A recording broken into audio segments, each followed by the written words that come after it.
நாளைக்கான வீடியோ தாங்க வந்திருக்கு. வீடியோ வந்து சூப்பரா இருந்துச்சு அப்படின்னு தாங்க சொல்லணும். அதாவது எழில் இருக்கார்ல, எழில் வந்து கோவத்தில தமிழ வந்து நடு ரோட்ல இறக்கி விட்டு போயிட்டாங்க அப்படின்னு தாங்க சொல்லணும். அந்த பக்கம் பார்த்தா நம்ம தமிழ் வந்து ரவுடிங்க கிட்ட வந்து மாட்டிக்கிட்டாங்க அப்படின்னு தாங்க சொல்லணும். அதெல்லாம் பார்க்கறதுக்கு நம்ம சேனலை மட்டும் மறக்காம லைக் அண்ட் சப்ஸ்கிரைப் மட்டும் பண்ணிருங்க. ஃபஸ்ட்டு எடுத்தோடனே கவின் தான் பேசிக்கிட்டு இருக்காங்க. கவின் வந்து சொல்கிறாங்க, இதான் தமிழ் சொன்னேன், நம்மளா போகணும்னு சொன்னேன், இப்போ பார்த்தியா ஒரே போரிங்காக இருக்குது அப்படிங்கிற மாதிரி சொல்லிக்கிட்டு இருக்காங்க. உடனே தமிழ் வந்து சொல்கிறாங்க, கவின் கொஞ்ச நேரம் தான் பொறுத்துக்கோ, ஸ்கூல் வந்துடும் அப்படிங்கிற மாதிரி சொல்கிறாங்க. இடையில வந்து ஒரு இடத்துல வந்து நம்ம எழில் வந்து காரை நிப்பாட்டுறாரு. எங்கடாடி கார் நிப்பாட்டிருக்கீங்க அப்படிங்கிற மாதிரி கேட்காங்க. ஒரு நிமிஷம் இருங்க, உங்களுக்கு சர்ப்ரைஸ் கிஃப்ட் கொடுக்க போகிறேன் அப்படின்னு சொல்லிட்டு விறுவிறுன்னு எழில் இறங்கிட்டு போய் கிஃப்ட் வாங்கிட்டு வராரு. என்னவா இருக்கும் கிஃப்ட்டு அப்படிங்கிற மாதிரி வந்து எல்லாருமே யோசிச்சுக்கிட்டு இருக்காங்க. டக்குன்னு கொண்டு வந்தோடனே உனக்கு வந்து ஜென்ரல் நாலேஜ் புக்கு, உனக்கு வந்து ஜாக்ரஃபி புக்கு அப்படிங்கிற மாதிரி எல்லாத்துக்குமே வந்து புக்ஸாக கொடுத்துட்றாரு. அதை பார்த்தோன்னே எல்லாருக்கும் ரொம்ப டல்லாகிடுது. குழந்தைங்க வந்து கிஃப்ட்டு வேறு ஒன்று எதிர்பார்த்துருப்பாங்க போல். அவர் புக்ஸ் வாங்கி கொடுத்தோடனே ரொம்ப ஒரு மாதிரி மூஞ்சி வந்து ஒரு மாதிரி தொங்கி போயிடுது. அடுத்து வந்து ஸ்கூலில் போய் இறக்கி விட்டுறாங்க.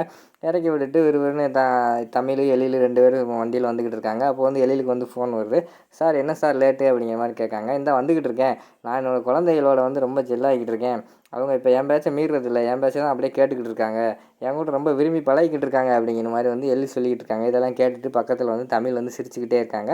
அதை வந்து எழில் பார்த்துடுறாரு. என்ன சிரிச்சுக்கிட்டே இருக்கேன், நக்கலா அப்படிங்கிற மாதிரி கேட்காங்க. இல்லை சார், உங்கள் குழந்தைய உங்கள்கிட்ட பிடிச்சி பழகுறாங்கன்னு சொன்னீங்களே அப்படிங்கிற மாதிரி சொல்லி, அதனால தான் எனக்கு சிரிப்பு வந்துருச்சு அப்படிங்கிற மாதிரி சொல்கிறாங்க. எதுக்கு சிரிக்கிற? ஆமாம், என் குழந்தை என் கூட நல்லா ஜாலியாக இருக்காங்க. இன்றைக்கும் நான் கிஃப்ட் வாங்கி கொடுக்கும்போது பார்த்தியா எல்லார் முகத்தில் அப்படி ஒரு சிரிப்பு அப்படிங்கிற மாதிரி சொல்கிறாங்க. திருப்பி நம்ம தமிழ் வந்து ஓங்கி சிரிக்காங்க. இப்போ எதுக்கு சிரிக்கிற அப்படிங்கிற மாதிரி கேட்காங்க. கொஞ்சம் பின்னாடி திரும்பி பாருங்கள் சார் அப்படின்னு சொல்கிறாங்க. உடனே நம்ம எழில் வந்து திரும்பி பார்க்காரு. புக்ஸ் எல்லாமே பின்னாடி உள்ள சீட்டில் போட்டு போயிட்டாங்க. போட்டு உடனே எழிலுக்கு வந்து ரொம்ப ஒரு மாதிரி அவமானமாகிடுது. தலை குனிஞ்சு அப்படியே போய்கிட்டே இருக்காரு. சார், நீங்கள் சும்மா கிஃப்ட் வாங்கி கொடுத்தோடனே பிள்ளைங்க வந்து உங்கள் கூட பழகிட்டாங்கன்னு நினைக்காதீங்க. நீங்கள் அவங்க கூட ஜெல்லாக முடியாது சார் அப்படிங்கிற மாதிரி சொல்கிறாங்க. ஜெல்லாக முடியாதா? எப்படி சொல்கிற? அதெல்லாம் நான் ஈஸியாக ஜெல்லாயிடுவேன் அப்படிங்கிற மாதிரி வந்து நம்ம எழுதி சொல்கிறாங்க. சார், நான் சொல்கிறேன், அதுக்கு மட்டும் நீங்கள் பதில் சொல்லுங்களேன், நான் கேட்குற கேள்விக்கு அப்படிங்கிற மாதிரி சொல்கிறாங்க. என்ன கேள்வி கேளு அப்படிங்கிற மாதிரி சொன்னோடனே, கவினுக்கு என்ன ஐஸ்கிரீம் பிடிக்கும், கவின் வந்து டிவியில் என்னென்னலாம் பார்ப்பான் சொல்லுங்கள் அப்படின்னு கேட்டோடனே அவருக்கு ஒன்றுமே தெரில, பேப்பர்னு முழிக்காரு. அடுத்து வந்து நம்ம அபிகிட்ட கேட்காங்க, அபியோட எய்ம் என்னது, அபி வந்து என்னவாகணும்னு விருப்பப்படுறா அது சொல்லுங்கள் அப்படிங்கிற மாதிரி கேட்டாங்க. அதுக்கும் முழிக்கிறாங்க. சரி, காவியா வந்து எதில் இன்ட்ரெஸ்ட்டு அப்படிங்கிற மாதிரி சொன்னேன். சிங்கிங் அப்படிங்கிற மாதிரி சொல்கிறாங்க நம்ம எழில். சிங்கிங்னு எல்லாத்துக்குமே தெரியும். அவருக்கு பிடிச்ச மியூசிக் டைரக்டர் யார், பிடிச்ச சிங்கர் யார், அதெல்லாம் நிறைய கேள்வியாக கேட்டு வராங்க தமிழ். ஒரு கேள்விக்குமே எழில்கிட்ட வந்து ஆன்சர் கிடையாது. உடனே பாருங்கள் சார், உங்களுக்கு ஒன்றுமே தெரில, நீங்கள் எப்படி ஜெல்லாக போகிறீங்க, உங்களால் ஜெல்லாக முடியாது சார் அப்படிங்கிற மாதிரி வந்து தமிழ் சொல்லிக்கிட்டே வராங்க. ஒரு கட்டத்தில் வந்து எழிலுக்கு வந்து பயங்கரமான கோவம் வந்துடுது. ரோட்டு ஓரத்தில் காரை நிப்பாட்டிட்டு, முதல்ல காரை விட்டு இறங்கு அப்படிங்கிற மாதிரி சொல்கிறாங்க. எதுக்கு சார் அப்படிங்கிற மாதிரி கேட்காங்க நம்ம தமிழ். முதல்ல இறங்கு அப்படின்னு சொல்லிவிட்டு அந்த இடத்துல இறக்கி விட்டு போயிடுறாங்க. தமிழ் வந்து கத்துறாங்க. சார், நான் இங்கேயே தான் இருப்பேன், நீங்கள் வந்து கூட்டு போகிற வரைக்கும் அப்படின்னு சொல்லிட்டு கத்துறாங்க.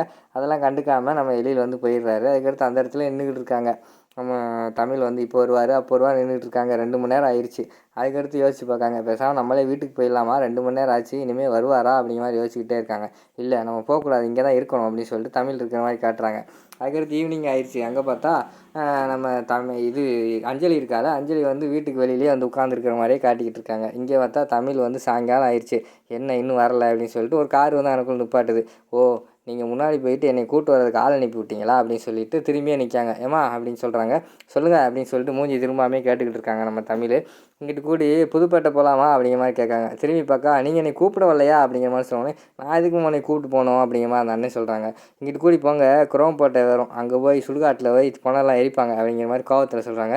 அதாவது பைத்தியம் போலையே அப்படிங்கிற மாதிரி வந்து அந்த டிரைவர் என்ன சொல்கிறாங்க. இங்கே வருங்க, யாரை பைத்தியம் சொல்கிறீங்கன்னு சொல்லிட்டு அவங்க கூட சண்டை போட்டுக்கிட்டு இருக்காங்க. அதுக்குள்ளே அந்த அண்ணன் கார் எடுத்துகிட்டு போயிடுறாரு. அடுத்த சீனில் சாயங்காலம் கடையெல்லாம் போட்டாங்க. இப்போ சாப்பிட்லான்ட்டு பார்த்தா ஒரு கடை இல்லையே, இந்த ஒரு கடை இருக்குது, இங்கே போவோம், கையில் ஆனால் காசு இல்லை அப்படின்னு சொல்லிட்டு அந்த அண்ணன்ட்ட போய், அண்ணே தண்ணி கொடுங்கண்ணே அப்படிங்கிற மாதிரி கேட்காங்க. எடுத்து குடிச்சுக்கோமா அப்படிங்கிற மாதிரி சொல்கிறாங்க. தண்ணி குடிச்சிட்டு ஒரு போய் சேரில் உட்காடுறாங்க. ஏம்மா என்னம்மா ஒன்றுமே சாப்பிடல, சேரில் உட்கார்ற, போய் கீழே உட்காருமா அப்படிங்கிற மாதிரி சொல்கிறாங்க. அங்கே பக்கத்தில் போய் கீழே உட்காடுறாங்க. கீழே வந்து நிறைய எனக்குள்ளே பிச்சைக்காரங்கள்லாம் இருக்காங்க. அம்மா என்னம்மா காலையிலேருந்து உங்களை பார்த்துக்கிட்டே இருக்கேன், நீங்கள் தான் இருக்க, வீட்டுக்கே போகலையா அப்படிங்கிற மாதிரி கேட்காங்க. என்னை ஒரு ஆள் கூப்பிட வரேன்னு சொன்னார் தாத்தா, அதனால தான் உட்காந்துருக்கேன் அப்படிங்கிற மாதிரி சொல்கிறாங்க. கூப்பிட வரேன்னு சொன்னாரா? காலையிலேருந்து அவனை கூப்பிட வந்துக்கிட்டு இருக்காரு. என்னம்மா நீ இந்த ஏரியாலாம் இருக்கக்கூடாதுமா, இது வந்து ரவுடிங்க அதிகமாக நடமாடுற இடம், ஒழுங்காக வீட்டுக்கு போமா அப்படிங்கிற மாதிரி சொல்லிக்கிட்டு இருக்காங்க. ஐயோ, என்ன தாத்தா வேறு இப்படி சொல்கிறாரே அப்படின்னு சொல்லிட்டு நம்ம தமிழ் வந்து பயத்தோடு இருக்கிற மாதிரி காட்டுறாங்க. அந்த பக்கம் பார்த்தா நம்ம எழில் வந்து வீட்டுக்கு வராரு. வீட்டுக்கு வந்தால் நம்ம அஞ்சலி வந்து வெளியிலேயே உட்காந்துருக்காங்க. அஞ்சலி, என்ன இங்கே உட்காந்துருக்க, சாப்பிட்டியா, டேப்லெட் போட்டியா அப்படிங்கிற மாதிரி கேட்காங்க.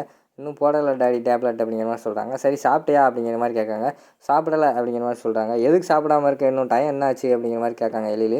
இன்னும் அஞ்சலி காணோம், அஞ்சலி வந்து எனக்கு ஊட்டி விட்டால் தான் சாப்பிடுவேன் அப்படிங்கிற மாதிரி சொல்கிறாங்க. அந்த நேரத்தில் வந்து எழிலோட அம்மா வந்துடுறாங்க. என்னப்பா ஆச்சு, இன்னும் தமிழ் வீட்டுக்கு வரல, காலையில் உங்க கூட தானப்பா வந்தா அப்படிங்கிற மாதிரி சொல்கிறாங்க.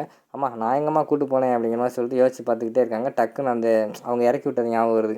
அப்போ வந்து நம்ம தமிழ் சொல்லியிருப்பாங்கல்ல, சார் நீங்கள் வந்து கூட்டு போகிற வரைக்கும் நான் இங்கே தான் இருப்பேன் அப்படின்னு வந்து தமிழ் சொன்னாங்களா, அது ஞாபகம் வந்துடும். ஐயோ அப்படின்னு சொல்லிட்டு, இந்தாங்கம்மா பேக்கப் பிடிங்க, ஒரு இடத்துக்கு போகிறேன் அப்படின்னு சொல்லிட்டு விறுவிறுன்னு கார் எடுத்துகிட்டு அந்த தமிழ் இறக்கி விட்ட இடத்துக்கு வராங்க. இறக்கி விட்ட இடத்துக்கு வந்து பார்த்தா அங்கனக்குள்ள அந்த அந்த இடத்துல தமிழை காணோம். என்ன தமிழ் இங்கே தானே இறக்கி விட்டோம், ஆளை காணோன்னு பார்த்தா எதுக்கு வந்து அந்த பிச்சைக்காரங்கிட்ட நிறைய ரவுடிகளாக இருக்காங்க. அந்த ரவுடிகிட்ட வந்து நம்ம தமிழ் வந்து மாட்டிக்கிட்டாங்க.